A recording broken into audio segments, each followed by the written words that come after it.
Saudações a todos, vamos iniciar mais uma aula dedicada a estudar a eletricidade e o magnetismo e, em outras palavras, mais uma aula dedicada a estudar o eletromagnetismo clássico, a teoria eletromagnética em seu âmbito, em seu contexto clássico.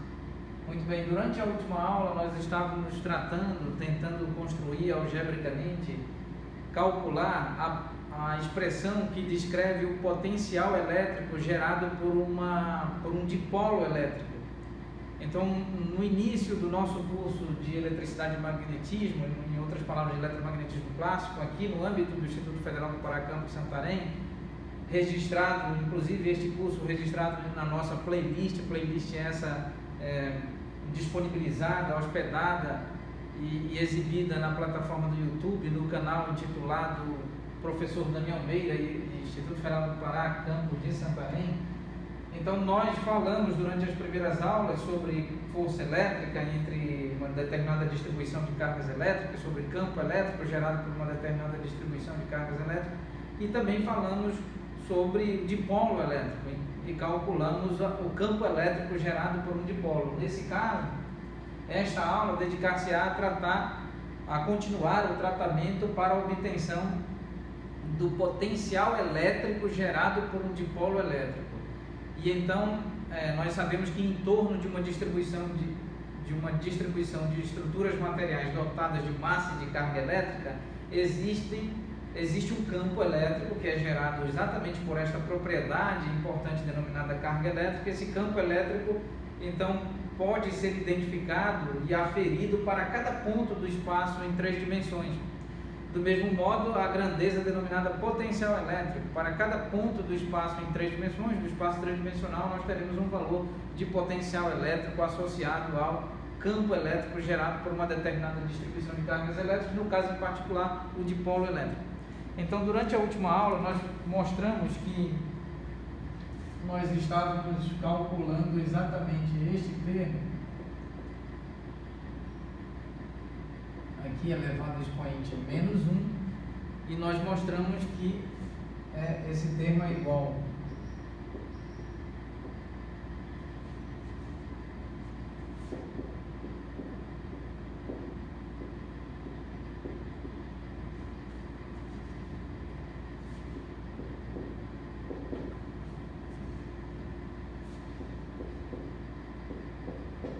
muito bem. Então aqui nós concluímos, encerramos a última aula e encontramos a última linha do tratamento organizado durante a aula imediatamente anterior a essa, exatamente esta expressão.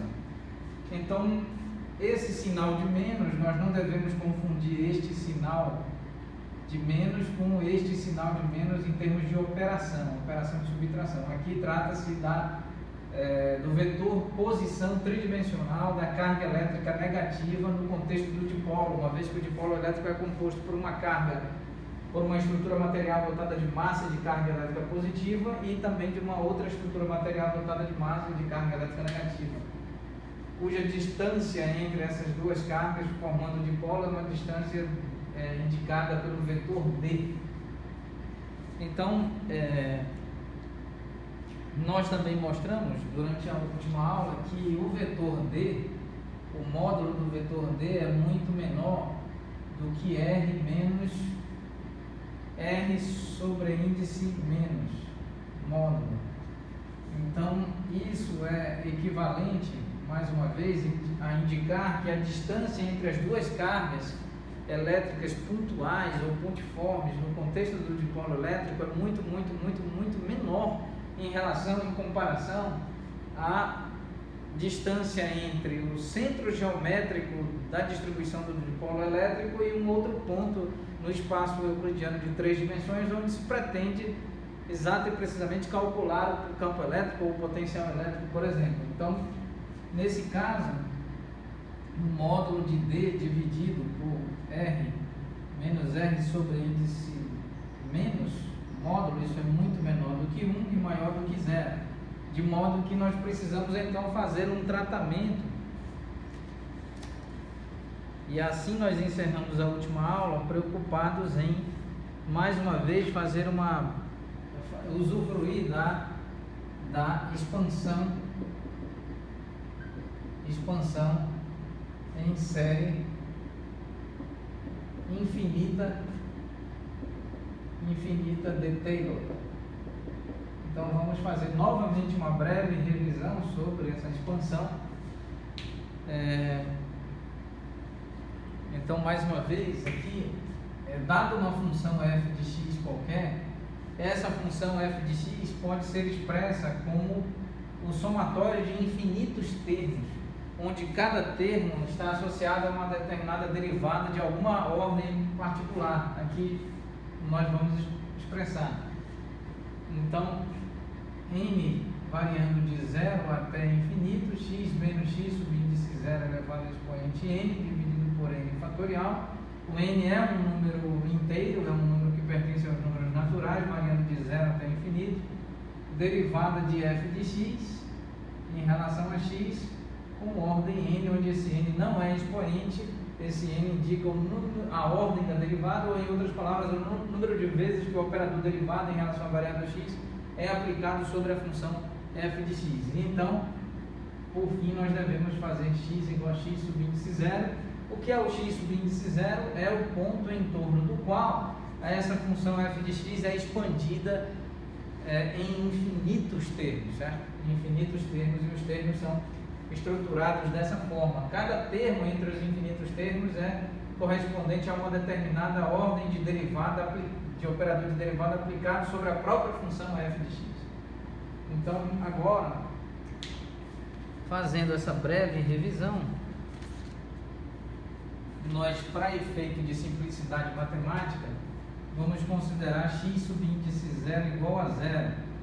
Para efeito de simplificação algébrica e de simplicidade matemática, nós vamos fazer a expansão dessa função f de x em infinitos termos em torno de um ponto central, e esse ponto é o x subíndice 0 igual a 0 pertencente ao domínio da função f de x.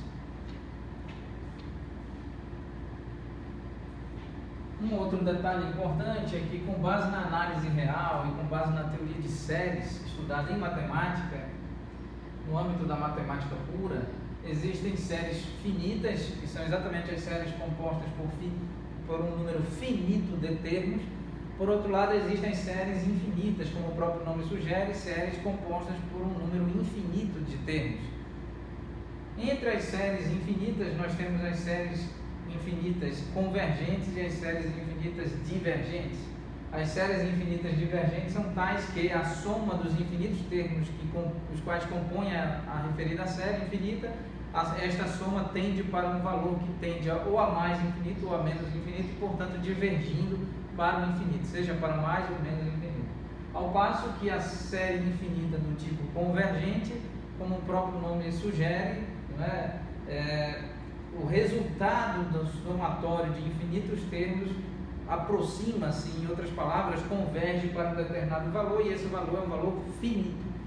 Muito bem, então agora, fazendo essa expansão da função f de x em torno de x subíndice 0 igual a 0, e oportunamente após esta revisão, nós aplicaremos sobre esta expressão, uma vez que o módulo de D, da distância D entre as cargas elétricas que compõem o dipolo elétrico, dividido por R menos R subíndice I, esse módulo indicando a distância entre o ponto no espaço euclidiano de 3 dimensões onde se pretende calcular o campo elétrico ou o potencial elétrico, e a carga elétrica negativa, menos Q, então essa distância é muito maior do que essa, de modo que nós temos,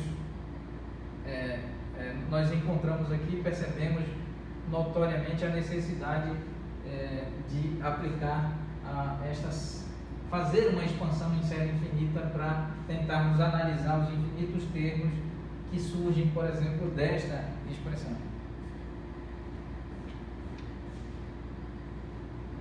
Muito bem, então agora vamos, para efeito de limite de gravação da nossa câmera, vamos encerrar a aula. Retomaremos oportunamente durante a próxima aula. Muito obrigado a todos.